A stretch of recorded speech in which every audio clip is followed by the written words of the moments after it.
जब यूरोप को डराने वाला युद्ध यूक्रेन में चल रहा है, तब स्पेन से आई एक खबर ने पूरे नेटो को डरा दिया। ये वीडियो देखकर लगता है जैसे एक बड़ा मिसाइल अटैक हुआ है। सब कुछ तहस नहस हो गया और एक ट्रेन को टारगेट किया गया है। लेकिन यह स्पेन की वो ट्रेन है जो पटरी से उतर गई। करीब 40 लोगों की मौत हुई है, 100 से ज्यादा जख्मी हुए हैं। हादसे के वक्त इस ट्रेन में करीब 400 लोग सवार थे। स्पेन के कोर्डोबा में जब यह हादसा हुआ, तब स्पेन के प्रधानमंत्री मीडिया से बात कर रहे थे और इसी दौरान उन्होंने यूरोप के साथ साथ डोनाल्ड ट्रंप के लिए बहुत बड़ी वार्निंग जारी कर दी है। Haría a Putin el hombre más feliz del mundo. Sería el hombre más feliz del mundo. ¿Por qué?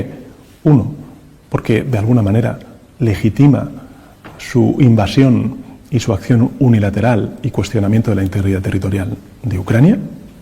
Y dos, porque mucho me temo que si se produjera esa invasión de Greenland पर America के कब्जे से Putin बहुत खुश होंगे, खूब ठहाका लगाएंगे और ये जेलेंस्की की बड़ी हार होगी। यही बात स्पेन के प्रधानमंत्री बताना चाहते हैं कि अगर ट्रंप ने ऑपरेशन ग्रीनलैंड चलाया तो इसका सबसे ज्यादा फायदा पुतिन को होगा।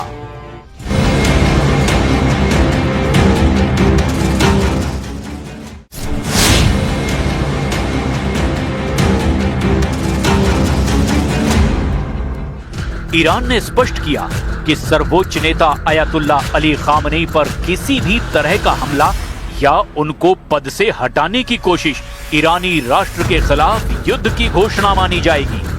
अब इसका मतलब ये है कि ईरान इसे केवल एक सैन्य हमला नहीं, बल्कि अपने अस्तित्व और संप्रभुता पर अंतिम प्रहार मानेगा।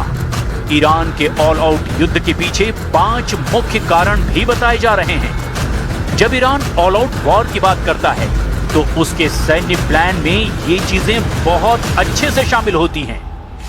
पहला है मिसाइलों की बौछार। ईरान अपने पास मौजूदा हजारों बैलिस्टिक और हाइपरसोनिक मिसाइलों जैसे फतह 2 का इस्तेमाल इजराइल के बड़े शहरों तेल अवीव, हाइफा और अमेरिकी सैन्य ठिकानों पर एक साथ करेगा और हो सकता है कि कुछ ही मिनटों में ईरान 2000 से ज्यादा बैलिस्टिक और हाइपरसोनिक मिसाइलों को दाग दे।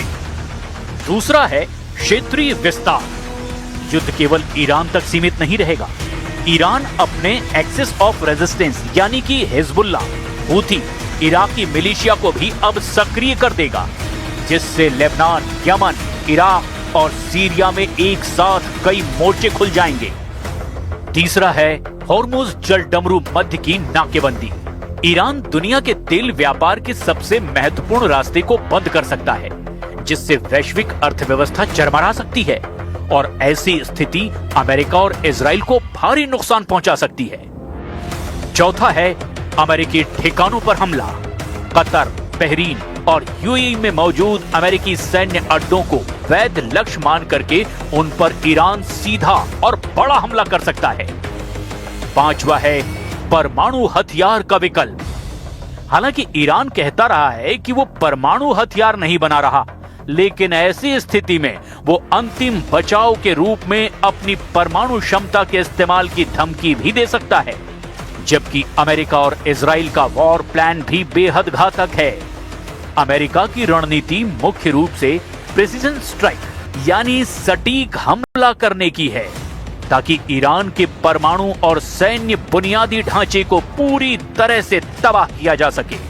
हालिया रिपोर्ट से पता चला है कि अमेरिका ने जैसे ऑपरेशन मिडनाइट हैमर से अपने बेटो स्पिरिट स्टिल्थ बॉम्बर्स का इस्तेमाल करके ईरान के 100 मीटर गहरे बंकरों फोर्डो और नतांज को निशाना बनाया, इसी तरह खामनेई के 100 मीटर गहरे बंकर में भी अमेरिका हमला करना चाहता है।